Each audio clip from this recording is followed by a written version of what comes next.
अपनी style number 1 जो कि है नेवी स्टाइल। इस स्टाइल के लिए आपको अपने फ्रंट से फैब्रिक की एक कॉर्नर को टक करना होता है। तो टक करते हुए आपको एक राउंड कंप्लीट करनी होती है। उसके बाद आपकी साड़ी की जो पल्लू वाली फैब्रिक है उसको आप रफली गैदर कर लीजिए। मीन्स यहाँ पे आपको कोई प्लेट्स पहले नहीं बनाने हैं, आप इनको रफली गैदर कीजिए और फिर घुमा कर आप अपनी लेफ्ट साइड की शोल्डर पे इनको रख लीजिए। अब यहाँ पे आप मेज़र कीजिए कि आपको पल्लू की लेंथ कितनी रखनी है। मैं तो सजेस्ट करूँगी कि आप पल्लू की लेंथ हमेशा आप अपने घुटनों से नीचे तक रखें। इससे आपकी जो अपीयरेंस होती है वो थोड़ी सी लंबी लगती है। अब आपके कमर के पास जो फैब्रिक आती है उसको हमें पहले तो थोड़ा सा मेज़र करना है। मेज़र करने के लिए आप अपनी बिल्कुल बेली बटन तक इनको मेज़र कीजिए और फिर उतनी लेंथ को आप हल्का सा टक करके छोड़ दीजिए। अब आप राइट साइड से थोड़ी सी फैब्रिक अपनी बेली बटन तक मेज़र कीजिए और फिर वहाँ से आप फ्रंट के प्लेट्स को बनाना शुरू कीजिए। अब जिनको साड़ी प्लेट्स बनाना ही नहीं आता तो फिर वो साड़ी को कैसे ड्रेप करेंगे, तो आप यहाँ पे मेरी उंगलियों को ध्यान से देखें और फैब्रिक को देखें कि उसको मैंने कैसे अपने टमी पे सपोर्ट लिया है। तो ठीक ऐसे ही आप भी बहुत आसानी से ये सामने के प्लेट्स को अरेंज कर सकते हो। ये तरीका मैंने काफ़ी ज़्यादा सोचने के बाद निकाला कि जिनको प्लेट्स बनाना नहीं आता वो एटलीस्ट ये चीज़ आसानी से कर सकते हैं। तो धीरे धीरे करके 1 बाय 1 आप सारे फैब्रिक को प्लेट्स में अरेंज कर लीजिए। इसमें जो प्लेट्स बनती है ना थोड़ी सी जिगजैग टाइप से बनती है, आप जैसे कि देख ही सकते हो। तो फिर जब सारे प्लेट्स आपके अच्छे से अरेंज हो जाती हैं तो फिर इनकी डायरेक्शन आप अपने राइट हैंड की तरफ रखिए और फिर एक बार अच्छे तरीके से इनको आप पकड़ लीजिए। अब हल्का सा आप अपनी साड़ी को जर्क दे लीजिए ताकि जो भी अंदर छिपी हुई प्लेट्स रहेंगे वो भी अच्छे तरीके से बाहर की तरफ निकल आएँ। अब ऊपर की तरफ थोड़ी सी फैब्रिक को छोड़ते हुए इनको आप गैदर कर लीजिए। उसके बाद ऊपर छोड़ी हुई फैब्रिक को आप अपने ठीक बेली बटन के पास इनको टक कर दीजिए। तो अब जो हमने अपने कमर को फिट करने के लिए फैब्रिक छोड़ी थी अपनी लेफ़्ट की साइड, उसको आप प्लेट्स के नीचे से ले जाते हुए राइट की तरफ आप बाहर निकालिए। राइट की जो थोड़ी सी फैब्रिक को आपको थोड़ा सा खुला छोड़ना है और फिर वहाँ से ये फैब्रिक को आपको निकालना है। अब केवल आपको इसको खींचना ही नहीं है बल्कि अपने दूसरे हैंड से इसको सेट करते हुए जाना है और हल्का हल्का सा फैब्रिक को खींचना है। अब जितनी भी फैब्रिक आती है उनको आपको पहले ट्विस्ट करना है। ट्विस्ट करने के बाद आपको इसको टक करना है और फिर एक सेफ्टी पिन आपको इस्तेमाल करनी है। बिना सेफ्टी पिन के अगर आप इसको ऐसे ही छोड़ दोगे टक करके तो हो सकता है कि आपकी कमर वाली फैब्रिक जो हो जाए वो कुछ टाइम के बाद या चलते फिरते उठते बैठते टाइम ये थोड़ी सी लूज़ पड़ जाए। अब जो लेफ़्ट वाली आप यहाँ पे फैब्रिक देख रहे हो एक्स्ट्रा फैब्रिक, इसको हम कैसे सेट करते हैं वो देख लीजिए। तो इस एक्स्ट्रा फैब्रिक को सेट करने से होगा ये कि पीछे की तरफ आपकी कोई भी एक्स्ट्रा प्लेट नहीं बनेगी। तो अब हम आ जाते हैं अपने पल्लू की सेटिंग पे।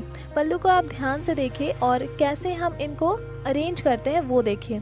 हम अपने दोनों हाथों को यहाँ पे इस्तेमाल करेंगे क्योंकि मेरे पास ऐसे बहुत सारे कमेंट्स आते हैं कि हमें प्लेट्स अरेंज करना नहीं आता तो फिर हम साड़ी कैसे पहन सकते हैं। तो आप यहाँ पे ध्यान से देखिए, जो प्रो नहीं होते हैं वो भी आसानी से साड़ी को ड्रेप कर सकते हैं, वो भी अकेले। यहाँ पे आप अपने दोनों हैंड को इस्तेमाल कीजिए और अपने ठीक बॉर्डर के साइज़ के प्लेट को ही देखते हुए सारे फैब्रिक को आप अरेंज कर लीजिए। तो इस तरीके से करते हुए जब आप प्लेट्स को अरेंज कर लेते हो तो इनको फ्री करने के लिए आप हल्का सा इनको झटक दीजिए।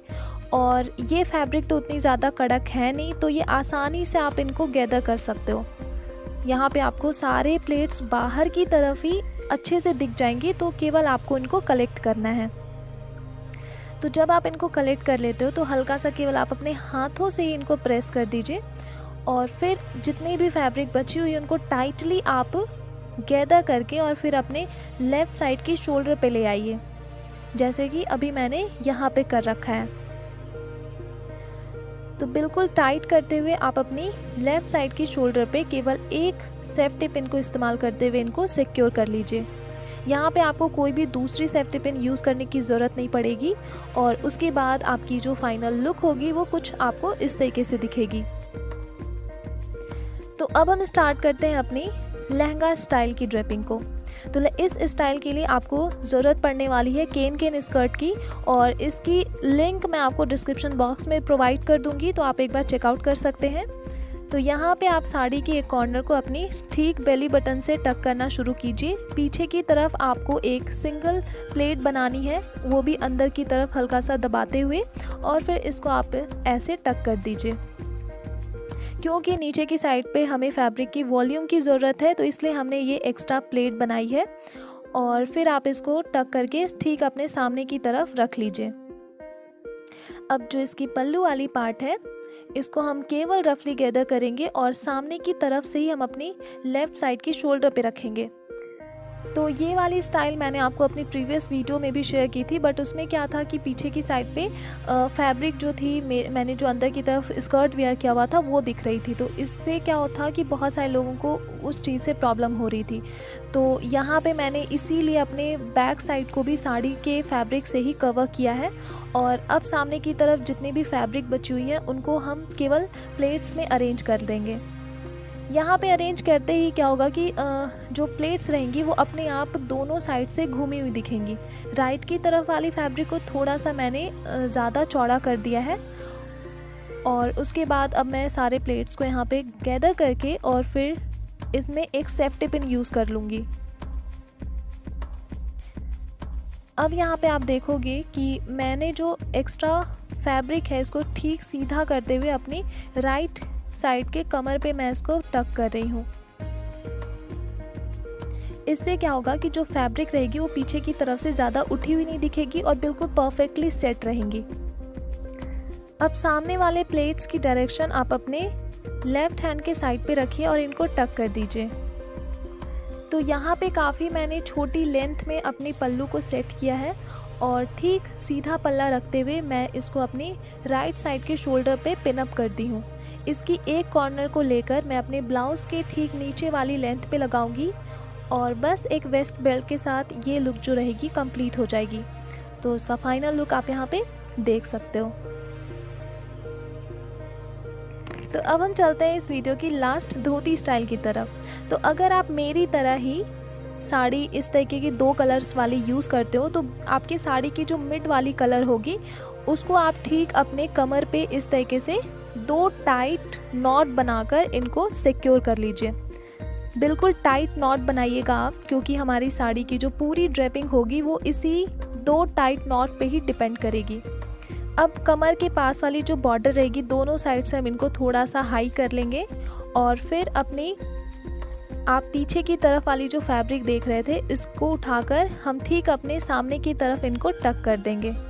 अब हम अपनी लेफ़्ट साइड वाली फैब्रिक को अपने ठीक पैरों के पीछे से लेकर घुमाकर पीछे की साइड पे ले जाएंगे, और इसकी बॉर्डर वाली जो कॉर्नर है इसको हम बिल्कुल टाइट पकड़ेंगे। टाइट इसलिए पकड़ेंगे ताकि नीचे पैरों के पास जो बॉर्डर है वो बिल्कुल अच्छे तरीके से परफेक्टली फिट हो जाए। अब इस बॉर्डर को ऊपर की तरफ रखते हुए हम सारे फैब्रिक को प्लेट्स में अरेंज कर देंगे। जब आप प्लेट्स बनाओगे तो ध्यान ये रहे कि पैरों के सामने आपकी बॉर्डर आनी चाहिए।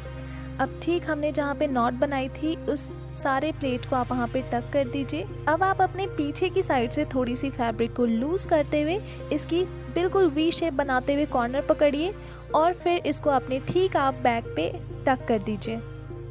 ध्यान ये रहे कि इस फैब्रिक की जो बॉर्डर लाइन है वो अच्छे से हाइड होनी चाहिए। अब जो आपकी राइट साइड वाली फैब्रिक थी उसको ठीक हम वैसे ही पीछे की साइड पे ले जाएंगे, और इसकी पल्लू वाली जो फैब्रिक है इसको हम प्लेट्स में अरेंज कर। नेक्स्ट हम इसको बिल्कुल टाइट खींचते हुए अपनी लेफ़्ट साइड की शोल्डर पे रखेंगे, और ये जो बॉर्डर है वो आपके पैरों पे बिल्कुल टाइट हो जानी चाहिए, और फिर आप अपनी शोल्डर पिन यहाँ पे यूज़ कर सकते हो। सामने की तरफ वाली फैब्रिक को प्लेट्स में अच्छी तरीके से अरेंज करते हुए हम एक यहाँ पे सेफ्टी पिन अपनी ठीक नॉट वाली एरिया पे सेट करेंगे। इससे होगा ये कि हमें बार बार इसको सेट नहीं करना पड़ेगा। अब पीछे की साइड हम ठीक उतनी ही फैब्रिक को लेकर जाएंगे जैसे हमने अपने लेफ़्ट साइड की फैब्रिक के साथ किया था। अब यहाँ पे दोनों फैब्रिक को हम एक साथ मिलाएंगे अच्छी तरीके से, और फिर एक सेफ्टी पिन से इनको सिक्योर करते हुए हम टक कर देंगे।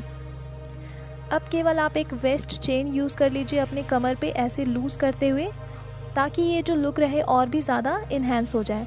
सो आपको कौन सी स्टाइल सबसे ज़्यादा पसंद आई है ये आप मुझे कमेंट करके बता सकते हो। मैं मिलती हूँ आप सबसे अपनी अगली next video. So till then, take care and bye.